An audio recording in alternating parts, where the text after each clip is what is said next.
అబ్బబ్బబ్బబ్బా కూరగాయలకి ఏం రేట్లు పెంచేశారు ఇలా ధనంజయ్య. బామ్మ నా జేబులో 1000 రూపాయలు తీసావా? తీసాను రా కూరగాయలు కొందామని. సరే మిగతా డబ్బిటివు. ఇంకా ఏం డబ్బులు రా, కూరగాయలు కొన్నాక అన్ని అయిపోయినాయి. ఈ కాశీలు కూరగాయలు 1000 రూపాయల? అవునరా. నేను నమ్మను, లెక్క చెప్పు. కూర్చో. కూర్చో చెప్పు, లెక్క చెప్పవే. వంకాయలు కేజీ 25 కేజీలు తీసుకున్నా. 100. బెండకాయలు కూడా కేజీ 25 కేజీలు తీసుకున్నా. మరో 100. కాకరకాయలు దోసకాయలు ఇంకొక 100. 300.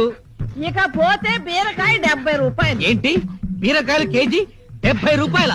కేజీ కాదురా సన్నాసి, ఒక్క బీరకాయ 70 రూపాయలు. అయ్యో 10 తీసుకున్నాను. ఒక్క బీరకాయ 70 రూపాయల అంటే ఒక్కొక్క బీరకాయ సొరకాయ సైజులో డబుల్ ఉంటుందా? అబ్బే అంతే ఎక్కడరా. తినే బీరకాయలు కాదా బామ్మ, తాగే బీరకాయలు తెచ్చావా? అవునరా, మొదట్లో 2 తాగితే శక్తిగా ఉండి నిద్ర వచ్చేది. ఇప్పుడు 5